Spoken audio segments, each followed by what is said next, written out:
और ये थोड़ा थोड़ा विचार करते हैं। काशी घाट पर वह ऐतिहासिक अवसर था जब आदि शंकराचार्य ने ये स्तोत्र की रचना की। देखा जाए तो बहुत सारा वैराग्य व्यक्ति के मन में आता है इसको सुनने के बाद। संसार में 3 तरह के लोग ज़्यादातर देखने को मिलते हैं। एक तरह के लोग वे हैं जो बुद्धि और विवेक के सहारे तर्क वितर्क करने में अपना समय लगाते हैं। बड़ी बड़ी बातें करेंगे, बाल की खाल निकालेंगे, ये ज्ञान है, वो ज्ञान नहीं है, ये मिथ्या है, ये मिथ्या नहीं है, ये वास्तविक है, ये अवास्तविक है, ये ठीक नहीं। ऐसे लोग शुष्क लोग हो जाते हैं। उनके पास तर्क बहुत है, बातें बहुत हैं, लेकिन करते कुछ भी नहीं, पहुंचते कहीं भी नहीं। उनके पास आदर्श वाक्य सुनाई देंगे, आदर्श बातों को करते हुए दिखाई देंगे, लेकिन आदर्श जीवन नहीं दिखाई देगा। आदर्श बातें फ्रेम करके सजाकर दीवारों पर जैसे टांग दी गई हों, बैनर लगा दिए गए हों, खुद भी भाषा में बढ़िया बढ़िया बातें बोलते हैं, चर्चा बहुत अच्छी करते हैं। वो कहेंगे पेड़ लगाने चाहिए, पेड़ लगाओगे बात बनेगी, क्योंकि उनका कहना होता है कि बड़ी आवश्यकता है, मनुष्य को जीना है तो पेड़ लगने चाहिए, क्योंकि एक आदमी 24 घंटे में 3 ऑक्सीजन के सिलेंडर जितनी ऑक्सीजन बर्बाद करता है, मतलब इतनी उसको चाहिए होती है। और सोचिए कि 700 रुपये का एक सिलेंडर लगा लीजिए, अब तो शायद ज़्यादा हो गया होगा, तो 2100 रुपये के तो रोज खर्च होते हैं। अब इसको आप लगा करके आगे जोड़ेंगे तो लगभग 6,66,000 या ऐसे कुछ जो भी जोड़ करके आप देख लीजिए, इतना महीने का हो गया। और उसके बाद आप साल का जोड़ के देखें कितना बैठेगा। पूरे साल का मुझे लगता है 7 लाख के लगभग बैठेगा। और अगर इसी तरह से कोई आदमी 50 साल जीवित रहता है या 80 साल जीवित रहता है तो कितना, हिसाब आप लगाइए। मैं हिसाब नहीं लगा रहा हूँ, मेरा ध्यान आगे जा रहा, क्योंकि अगर हिसाब पे मैं भी लग गया तो फिर बुद्धि वाली बात हो जाएगी, हृदय वाली बात नहीं रहेगी। तो इतना तो परमात्मा ने आपके ऊपर ऑक्सीजन पर ही खर्चा कर दिया। आपके लिए कोई छोटा सा कुछ कर दे तो आप उसके लिए थैंक्स करते हो, लेकिन जिसने आपके ऊपर केवल ये ऑक्सीजन देने के लिए, आजकल आप देख रहे हैं ना ऑक्सीजन का सिलेंडर के लिए मारा मारी पड़ी हुई है, कैसी कैसी घटनाएं देखने को मिल रही हैं, उनकी चर्चा करेंगे तो मन बहुत पीड़ित हो जाएगा। पृथ्वी पर इस समय बहुत बड़ा संकट है, क्योंकि कोरोना जैसे विकराल रूप धारण करके फिर से आ गया है। ये काल जो है सिर पर मंडराता घूम रहा है, हर दर पर, हर देहरी पर दस्तक दे रहा है। ऐसे में सुरक्षित रहना बहुत आवश्यक है। इस समय व्यक्ति के संयम की, उसके विवेक की, उसके नियंत्रण की, उसके बुद्धि के सही उपयोग की बहुत आवश्यकता है, क्योंकि कहीं पर भी गलती, छोटी सी भी लापरवाही कितनी भयंकर हो सकती है। और हम कमाल ये है, सभी के सभी एक दूसरे को समझाते हैं, खुद को समझाने की चेष्टा नहीं करते। युधिष्ठिर ने यक्ष को एक उत्तर दिया था। यक्ष ने पूछा कि तुम्हारे भाई जीवित हो जाएंगे अगर तुम मुझे मेरे प्रश्नों का उत्तर दोगे। बड़ी सुंदर चर्चा है वो, कभी उस पर भी चर्चा करेंगे हम आपके सामने। तो यक्ष ने पूछा कि बताओ जीवन का सत्य क्या है। युधिष्ठिर ने कहा कि यही है सत्य कि आदमी कितने भी अनुभव उसे जिंदगी के मिल जाएं घटनाओं से, लेकिन आदमी सीखने को तैयार नहीं होता। ये जिंदगी की एक विचित्र सच्चाई है। घटनाएं घटती हैं और चोट पहुंचाती हैं, आदमी को हिला के रख देती हैं। हर अनुभव एक्सपीरियंस होते हैं ना, कुछ सिखाने के लिए आता है। लेकिन ये कमाल की बात है, आदमी सीखने को तैयार होता ही नहीं, सीखता ही नहीं। बस यही है जीवन का सत्य। और इस सत्य को जिस दिन मनुष्य ठीक से समझ लेगा कि हम कहाँ खड़े हैं, हर घटना एक शिक्षा है, उसको जिस दिन सीख लोगे बस उसी दिन उद्धार हो जाएगा। और यक्ष कितने प्रभावित हुए, अद्भुत अद्भुत रूप से प्रभावित होते जा रहे हैं। और फिर उनसे पूछते हैं कि बताओ आश्चर्य क्या दुनिया का। युधिष्ठिर फिर कहते हैं अहनि अहनि भूतानि गच्छन्ति इह यमालयम। हर दिन लोग यमराज के घर की तरफ जा रहे हैं, मृत्यु को प्राप्त हो रहे हैं। अपने उम्र के बराबर, अपने से छोटे बड़े सबको, संगी साथियों को जो साथ रहते थे उनको आदमी मरते हुए देखता है, फिर भी स्वयं के बारे में सोचता है कि बस मैं तो रहूँगा यहाँ। जैसे अमरता का प्रमाण पत्र लिखवा के आया कि यही है आश्चर्य। और उसे ये भी लगने लग जाता है जैसे सारी चीज़ें मेरे लिए हैं और मेरे साथ ही जाएंगे, और अगर मैं नहीं रहा तो दुनिया में प्रलय आ जाएगी, मैं ही तो चला रहा हूँ दुनिया को। जीवन की सच्चाई बहुत विचित्र है। इसलिए आपको मैं बताना चाहता हूँ, जीवन के क्षण भंगुरता के संबंध में आदि शंकराचार्य कहते हैं कि जैसे कमल के पत्ते पर पानी की बूंद ठहर जाए और हवा चले तो बूंद ऐसे लुढ़कती रहती है पत्ते पर, ऐसे ठहरती नहीं, हिलती डुलती रहती, गिरी अब गिरी अब गिरी अब गिरी। और अगर तेज हवा चली तो कब वो बूंद पत्ते से लुढ़क कर नीचे पानी में मिल जाए। और जब तक उस पत्ते पर रहती है तो ऐसा लगता है जैसे कोई मोती चमक रहा है या कोई रत्न चमक रहा है, अद्भुत चमक होती है इसकी। जब तक तुम नाच रहे हो, खेल खेल रहे हो, तब तक जीवन लगता रहता है कि हम ही हम हैं, चमक भी रहती है और सुंदर भी लग रहे होते हैं। और जैसे ही तेज हवा का झोंका आया उसके बाद कुछ नहीं बचता। वेदों में लिखा अश्वत्थे वो वस्त, अश्वत्थे वो निष्दनम पर्णे वो वस्तिस्कृता।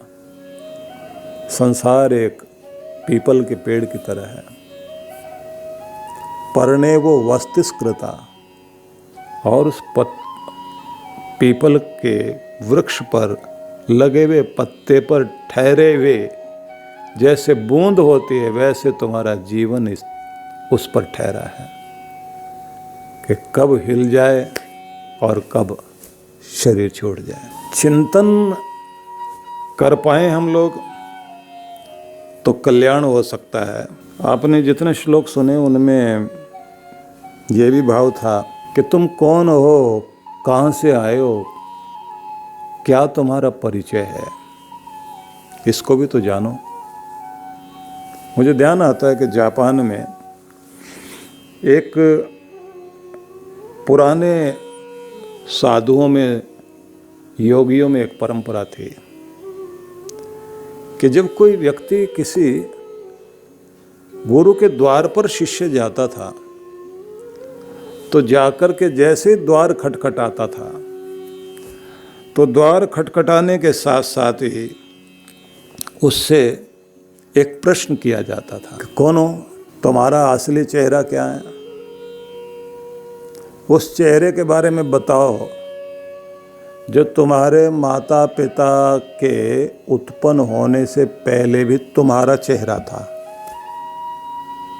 मतलब ये नहीं कहा कि तुम्हारे जन्म लेने से पहले का, वो कहते हैं तुम्हारे जन्म लेने से पहले का ही नहीं, तुम्हारे माता पिता भी जब तक उत्पन्न नहीं हुए थे उससे पहले का चेहरा बताओ कौन सा था, क्योंकि तुम्हारा चेहरा था तब भी, उसके विषय में बताओ। और उस समय अगर कोई चिंतन में आकर, ध्यान में जाकर अपने उस स्वरूप को याद करता है कि एक माता पिता के द्वारा इस दुनिया में मैंने जन्म लिया, एक शरीर माता पिता के रंग रूप को, उनके चेहरे को लेकर एक चेहरा मुझे मिला। लेकिन उन माता पिता से पहले का चेहरा कौन सा था? वो तो तन का, शरीर का चेहरा था। लेकिन मेरा स्वयं का चेहरा कौन सा है? मैं हूँ क्या? तो व्यक्ति जब बहुत गहराई में चिंतन में जाता है तो एक तो चिंतन वाले होते हैं और एक वो होते हैं जो अनुभूति करके अपने चैतन्य की प्रतीति करते हैं कि मैं एक चेतन आत्मा हूँ, एक ऐसी ज्योति जो आर पार शरीर के आती जाती और ब्रह्मलोक तक पहुंचने के लिए इस दुनिया में, इस पृथ्वी ग्रह पर आई है। अगर कोई बौद्धिक व्यक्ति होगा तो वो तो बुद्धि से बड़ी तरह की, शास्त्र में वहाँ ये लिखा, उसमें ये लिखा, वैसी बात करेगा।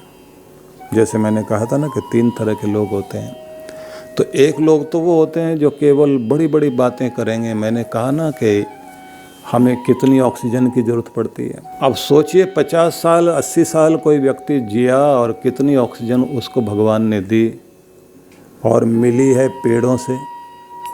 और सारे बुद्धिमान लोग चर्चा कर रहे हैं पेड़ लगने चाहिए, लेकिन चर्चा करते हैं पेड़ लगने चाहिए। कौन लगाए? तू लगाए, वो लगाए, ये लगाए, वो लगाए, मैं ना लगाऊं, तो वो करते कुछ नहीं। दूसरे वे हैं कि जिनको आप देखते हैं जो हार्दिक हैं, वो पेड़ के चारों तरफ धागा लपेट रहे हैं। किसी ने बताया उनको धागा लपेटने से ऐसा होता है। और बात क्या थी? विवेक है नहीं। विवेक ये था कि इन पेड़ों की रक्षा तुम करने का वचन दे रहे हो, तो फिर ये धर्मो रक्षति रक्षिता, धर्म की रक्षा तुम करते हो तो वो वचन देता मैं तुम्हारी रक्षा करूं। का एक वे हैं जो हार्दिक हैं, गीत गाते हैं, नाच रहे हैं, गा रहे हैं, जाप कर रहे हैं, पर विवेक नहीं है। तीसरे वे लोग हैं जिन्होंने विवेक भी है, गा भी रहे हैं, लेकिन करते करते अपने अंतर में उतर गए और उसके बाद बुद्धि भी रुक गई, मन भी रुक गया, वाणी भी रुक गई और उनका हृदय परमात्मा से जुड़ गया और वो पा गए। कहते हैं बस उन्हीं को कहा जाएगा कि वो हैं भजन वाले लोग, और उन्हीं की आवश्यकता है।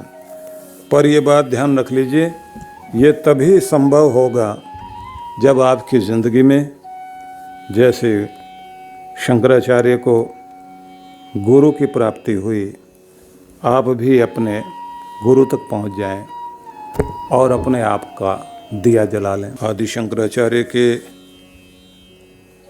महान संदेशों से हम लोग जुड़ रहे हैं और दक्षिण से लेकर उत्तर भारत तक, पूर्व से लेकर पश्चिम तक आदि शंकराचार्य के इन संदेशों से भारत भूमि प्रभावित रही है और सभी महान पुरुष, ज्ञानी, ध्यानी, पंडित, साधु, सन्यासी, सभी आचार्य शंकर की इस वाणी का स्तवन करते हैं। अनेक उनके द्वारा दिए गए संदेशों को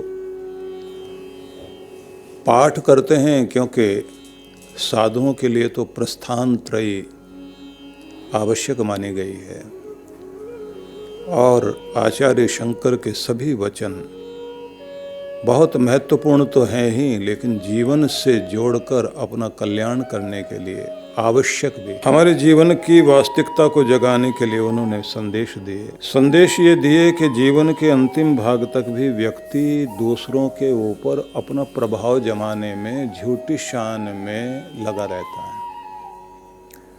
जीवन की सच्चाई यही है कि हम बच्चे थे तो खेल में, और जवान हुए तो वासनाओं में, और बूढ़े हुए तो चिंताओं में जीवन का सारा भाग बिता दिया।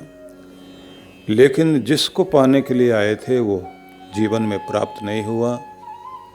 सीधे ढंग से उन्होंने ये कहा कि जिस आनंद की प्राप्ति के लिए, निर्भयता के लिए, शांति के लिए, परम सुख को पाने के लिए तुम दुनिया में थे, वो तो तुम्हारे जीवन में नहीं आया। तुम्हारे जीवन की संतुष्टि तुम्हें प्राप्त नहीं हुई। व्याकुलता में जीवन चलता रहा, भेड़ चाल में जीवन को जीते रहे। तुमने समझा कि जैसे दुनिया जी रही हम भी जी लेंगे, जैसे दुनिया कर रही है हम भी करेंगे। भेड़ बकरियों की तरह जीवन जीते जीते तुम वहाँ पहुँच गए कि जैसे कोई व्यक्ति बेहोशी में या कोई नींद में जिनको चलने की आदत होती है, ये नींद की यात्रा हमारी जारी है, बेहोशी की यात्रा जारी है। होश में आकर सोचे तो सही कि हम कर क्या रहे हैं, क्यों कर रहे हैं, आए कहाँ से, जाना कहाँ है, जीवन की यात्रा किस तरह से चलती है। और सबसे ज़्यादा उन्होंने जोर इस बात पर दिया कि सम्मोहित हो जाने पर जैसे व्यक्ति जो है सम्मोहन करने वाले व्यक्ति के इशारे पर चलता है। जादू करने वाले लोग जो है दिखाते हैं छोटे से बच्चे को अपने जादू के द्वारा, वहाँ से प्रश्न पूछते हैं, बच्चा उत्तर दे रहा होता है, उसको जैसे वो लेटा देंगे, उठा देंगे, उसे कहेंगे कि तू अब एक पशु बन गया है, फिर वो उसकी आवाज़ निकालने लगता है। वो एक सम्मोहन की दशा होती है।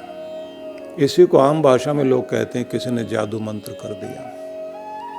हमारे ऊपर जादू मंत्र करने वाले कोई और नहीं, हमारी सारी चीज़ें, हमारी सब चीज़ों का मोह, और उसी के कारण हम वास्तविकता से परे हो गए। और लोग देख रहे होते हैं जादूगर का तमाशा कि है तो सब कुछ झूठा, लेकिन उसका खेल बड़ा मज़ेदार होता है। लोग उस खेल में लगे हुए हैं, और जिस पर जादू किया जाता है वो कहता मुझे तो पता ही नहीं लगा मैं क्या कर रहा था। जीवन का अंतिम भाग चला आता है और व्यक्ति कहता है कि थोड़ी थोड़ी समझ आने लगी थी कि कैसे जीना चाहिए, लेकिन अब तो जीवन ही नहीं बचा। तो इसलिए मनुष्य को जगाने के लिए उन्होंने बहुत ही सुंदर संदेश दिए हैं। और ज़रा सोच के देखिए कि आज इस समय जब हम इस कोरोना के काल में जी रहे हैं, भयंकर कोरोना कोविड नया रूप धारण करके, काल का भयंकर रूप धारण करके, मृत्यु की छाया बनकर, कैसे कैसे बीमारी व्याधि बनकर, और व्याधि एक तरह की नहीं है, आधि भी है, व्याधि भी है, उपाधि भी है। घर में क्लेश भी हो रहे हैं लोगों के, शरीर में बीमारी आ रही है, मानसिक तनाव भी हो रहा है, विकराल रूप धारण किए हुए है। बच्चे से लेकर जवान बूढ़े सबके ऊपर अपना प्रभाव डाल रहा है। आदमी कितना भी अपने आप को कहे मैं तो सुरक्षित हूँ, लेकिन जैसे कहते हैं ना, आसनम में वसनम में जाया में बंधु वर्गस्य में, व्यक्ति कहता है ये मेरे कपड़े, ये मेरा स्थान, यहाँ मैं रहता हूँ, ये मेरी ज़मीन, ये जायदाद, ये मेरे गहने। मैं मतलब संस्कृत में मैं का मतलब मेरा मेरा मेरा, और बकरी कहती है मैं।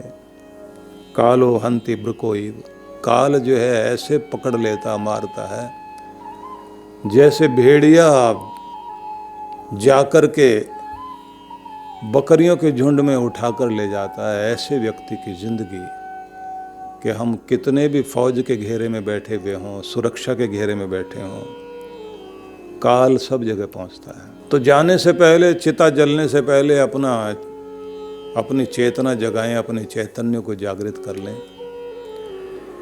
और समझाना वो ये चाहते हैं कि भाई अपने आप को थोड़ा सा व्यवस्थित कर लो, कुछ नियमित कर लो, कुछ प्रबंधन करो, कुछ ऐसी योजना बनाओ कि तुम्हारे जीवन के फूल की सारी पंखड़ियाँ खिलें।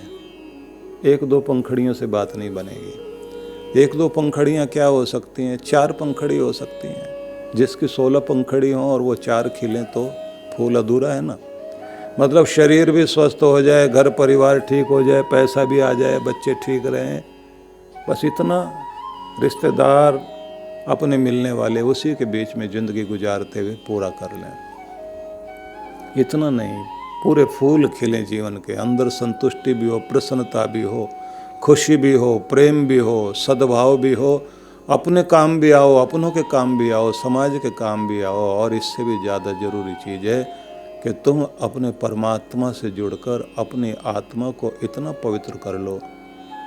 चल हंसा उस देश जहाँ पर ब्रह्म का खेल, ज्योति जले अगम के बिन बाती बिन तेल। तुम्हारा हंस, तुम्हारी आत्मा उड़ते हुए पर ब्रह्म के धाम तक पहुँच सके, जहाँ उन्मुक्त हो सके, निर्भय हो सके, निश्चिंत होकर आनंद में मग्न हो सके, जहाँ चिंताएं नहीं हैं, दुख नहीं है, पीड़ा नहीं है, संताप नहीं है, अपमान नहीं है, वियोग नहीं है, जहाँ हर पल आनंद ही आनंद है, वहाँ उस देश में जाना। एक टेक उन्होंने महत्वपूर्ण दी है जिसे बार बार दोहराया जाता है, भज गोविंदम भज गोविंदम भज गोविंदम मूढ़ मते। मूढ़ बुद्धि मनुष्य, संसार में उलझे हुए मनुष्य, मोहित मनुष्य, भगवान का भजन कर। मूढ़ से मतलब यहाँ वही है, एक तो वे लोग जो ज्ञानी नहीं हैं लेकिन ज्ञानी समझते हैं अपने आप को। दूसरे वे लोग जो मोहित होकर दुनिया में जी रहे हैं। कितने तरह के मोहित लोग हैं, तो उसमें उन्होंने तरह तरह की सब चीज़ें कही। कुछ अपनी काया में उलझे हुए हैं, कुछ मोह में उलझे हुए हैं, कोई वासना में उलझे हुए हैं, कोई बदले की भावना में उलझे हुए हैं। अलग अलग तरह से लोग संसार में, संसार के पदार्थों में, काम में, क्रोध में, लोभ में, मोह में, तृष्णा में, तरह तरह से व्यक्ति जो है इस संसार में मोहित होकर इसी के अंतर में इस तरह से लगा हुआ है कि उसे सूझ ही नहीं रहा कि वो कर क्या रहा है, क्या करना चाहिए, इसका बोध नहीं है। आचार्य शंकर ने सबसे अधिक महत्व दिया कि तुम किसी भी प्रकार से जागृत हो, होश में आओ। संसार भर के महान पुरुषों ने इस पर बहुत काम किया है। अगर हम देखें तो जो ग्रीक फिलॉसफी रही है, जिसको हम कहेंगे यूनान में सुकरात ने अपने समय में एक बड़ी क्रांति की और अलग तरह का तमाशा करते थे। वो कभी कभी लोगों के बीच में जाकर अलग तरह की हरकत करते थे। एक बार उन्होंने एक हरकत की, एक लैंप लिया हाथ में, लालटेन समझ लीजिए आप, लैंप हाथ में लिया, दोपहर में धूप में उसको जलाकर ले जा रहे। अब कोई धूप के अंदर दोपहर की लाइट इतनी ज़्यादा सूरज की हो और उस समय में इस तरह की कोई हरकत करे तो लोग क्या कहेंगे। तो कुछ लोग तमाशा देखने के लिए, कुछ युवा लोग उनके साथ खड़े हो गए, साथ साथ चलने लगे और वो कभी इसकी तरफ कभी उस चेहरे की तरफ उस लैंप को करते जाए। और लोगों ने कहा आपको दिखाई नहीं देता, क्या कर रहे हैं आप? तो उन्होंने कहा मैं ढूंढ रहा हूँ कुछ लोगों को। किन को? तो बोले मुझे नींद में चलते हुए लोग दिखाई दे रहे हैं, सांस लेते हुए मुर्दे दिखाई दे रहे हैं। तो लोगों ने कहा आपको मति भ्रम हुआ है क्या? बोले भाई मुझे तो नहीं हुआ लेकिन दुनिया को हो गया। क्या हो गया? कि इन लोगों को देखो तो सही, ये जो भीड़ चली जा रही है, ये चल जरूर रहे हैं लेकिन इनका ध्यान कहाँ है? इनके दिमाग में क्या चल रहा है? न जाने क्या सोचते सोचते जा रहे हैं ये लोग। कोई काम करेंगे, आधा मन वहाँ रहेगा, आधा कहीं और रहेंगे। सोच कहीं रहे, चल कहीं रहे, बैठे कहीं हैं, काम कुछ कर रहे हैं। ये होश वाले लोग नहीं हैं, ये पूरी तरह जागृत लोग नहीं हैं। ये वो लोग हैं जो नींद में चल रहे लोग हैं। इसलिए मैं ढूंढता घूम रहा हूँ कि कोई जागा हुआ इंसान दिखाई दे जाए। इसलिए लैंप की जरूरत पड़ गई मुझे कि ऐसे नहीं दिखाई दे, हो सकता है इस लैंप से दिखाई दे जाए। एक एक चेहरे को देखना चाहता हूँ। जिस चेहरे को खिला हुआ देखो, एक एक क्षण का आनंद लेता हुआ तुम देख लो। आज के एक एक क्षण में जिंदगी जी रहा हो, कल क्या होगा, कल क्या हुआ था, इसका ध्यान नहीं। अब जो चल रहा है उसके एक एक क्षण का आनंद लेकर के जी रहा हो। ऐसा जागा हुआ इंसान ढूंढता घूम रहा हूं कि कोई है जो जागा हुआ हो। भीड़ में कोई दिखाई नहीं दे रहा। और उन्होंने कहा कि पहचान आ जाएगी आपको, जो खिला हुआ चेहरा, मुस्कुराता हुआ चेहरा, आनंद में जी रहा है, एक एक क्षण का आनंद लेता हुआ जी रहा है, जिसके पास कोई और कहानी नहीं चल रही है, जिनकी पास्ट की स्टोरी दिमाग में घूम रही है, वो तो समझ लेना नींद में है। जो भविष्य की चिंताएं सामने लेकर के उस तरफ भागे जा रहे हैं, दिमाग कहीं और है, जी रहे हैं वर्तमान में और ध्यान है भविष्य में, वो भी नींद में है। जागा हुआ इंसान ढूंढ रहा हूं कि कोई है जागा हुआ। शब्द पढ़ते हैं ना गुरु नानक देव की वाणी में, जागो रे जिन जागना अब जागन की बार, फिर क्या जागे नानका जब सोवे पांव पसार। आखिरी घड़ी आएगी जिस समय नींद, आखिरी चिर निद्रा जिसे कहते हैं, उसमें जब सो जाओगे, हाथ ऐसे फैले पड़े, टांगे खुली हुई है, मुंह खुला हुआ, आंखें खुली हुई है, सोवे पांव पसार। कब फिर कोई जगाए, जागेगा आदमी? किसी दिन देख लेना, तुम्हें ऐसी नींद आएगी, तुम सोए जग न पाओगे, तुम्हें दुनिया जगाएगी। तो इसलिए वो कहते हैं कि मैं जगाना चाहता हूँ। अंगम गलितम पलितम मुंडम दशन विहीनम जातम तुंडम वृद्धो याति घृत्वा दंडम तदपि न मुंचति आशा पिंडम। डंडे का सहारा लेकर के चल रहा है, मुख में दांत नहीं है, बाल भी सारे गिर गए हैं और पूरा शरीर झुर्रियों से भर गया, खड़े ठीक से हो नहीं पा रहे हैं। आस लगाई हुई है दुनिया में न जाने किन किन चीज़ों की, अब ये कर लूँगा, वो कर लूँगा, लेकिन परमात्मा की तरफ ध्यान नहीं गया, आत्म कल्याण के लिए ध्यान नहीं गया। पूरी दुनिया को जीतना चाह रहे हैं। और कभी कभी एक महात्मा जी सुनाया करते थे कि एक जादूगर था जो अपने घर से निकलता था रोज और जादू दिखाया करता था। तो बोलता था, जहाँ कहीं जादू दिखाए तो वहाँ बोलता था, धरती बांधूं, आकाश बांधूं, बांधूं सकल जहान। अब बांध रहा हूँ धरती को, आकाश को, मिट्टी मत छोड़ना, यहीं खड़े रहना, ऐसे देखते रहना, ऐसे देखते रहना, ऐसे करके सबकी नज़र एक जगह टिकाए वो। उसके बाद कहे, अब देखो मैं क्या बनाता हूँ, और ऐसे करके कोई चीज़ बनाए। एक दिन अपने मोहल्ले में जैसे उसने जादू शुरू किया, अपना धरती बांधू, आकाश बांधू, बांधू पतल सकल जहान, और इतनी देर में भागती हुई उसकी पत्नी आ गई और झाड़ू लेके मारने लगी। 3 साल से अपने घर का छप्पर टूटा पड़ा, वो तो तेरे से बंद नहीं रहा, आकाश पाताल बांधता घूम रहा है। अब ये सब मजाक अपनी जगह हो सकते हैं, लेकिन सच बात तो यही है, हम सब दूसरों को प्रभावित करने में लगे हुए हैं। बड़ी विचित्र बात है, अपनों को इग्नोर करेंगे और दूसरों को इम्प्रेस करेंगे। और बात यहीं तक नहीं है, स्वयं को भी इग्नोर करेंगे और संसार भर को इम्प्रेस करेंगे। अपने को, अपनों को इग्नोर करता हुआ जी रहा आदमी, दूसरों को प्रभावित करने में लगा हुआ, आखिरी तक आस लगी हुई है। और वो कहते हैं कि कुछ वे हैं जिनको देख कर के कहोगे कि ये शायद जाग गए हैं, वो जा रहे हैं यात्रा करने के लिए, कुंभ की तरफ दौड़ रहे हैं, गंगा की तरफ दौड़ रहे हैं, कोई गंगा सागर की तरफ दौड़ रहा है। लगता है ये जागे हुए लोग हैं जो दुनियादारी से अलग हट करके पुण्य करने के लिए तो निकले हैं। लेकिन क्या कहते हैं आचार्य शंकर, आदि शंकराचार्य से ही आपका हिंदू धर्म चलता है, उनकी परंपरा चलती है, उनके द्वारा दिए गए संदेशों से हिंदू समाज जागृत हुआ। ज्ञान विहीन सर्वमतेन मुक्तिम न भजति जन्म शतेन। अगर तुम्हारे जीवन में सच्चा ज्ञान नहीं आया और तुम जागृत नहीं हुए तो सैकड़ों जन्म भी ले लोगे और इसी तरह की यात्रा करते रहोगे, कुछ भी बनने वाला नहीं है। कितने कठोर शब्द कहे। फिर वो कहते हैं कि फिर करो क्या, सुर मंदिर तरुमूल निवास शय्या भूतल मजिनम वास सर्व परिग्रह भोग त्याग कस्य सुखम न करो ते विराग। ढूंढो कोई देव मंदिर या कोई वृक्ष की छाया,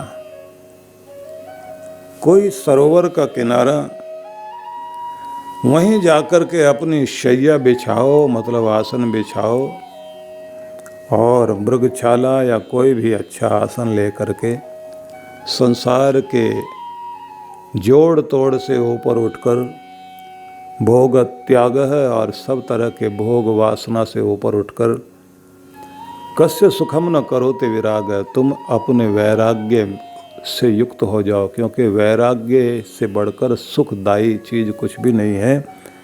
आगे उन्होंने कहा, योग रतो वा भोग रतो वा संग रतो वा संग विहीन।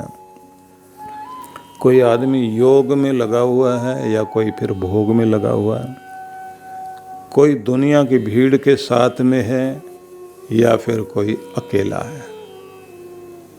यस्य ब्रह्मणि रमते चित्तम, जिसका चित्त, जिसका हृदय, जिसका मन मस्तिष्क भगवान में रम गया, नंदति नंदति नंदति एव, बस वही आनंदित रहेगा।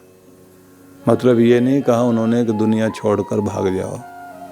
संसार के बीच में रहते रहते भी तुम्हारा ध्यान भगवान से जुड़ जाए, अपने परब्रह्म परमेश्वर से तुम्हारी साधना चलनी चाहिए, तुम्हारा ध्यान चलना चाहिए।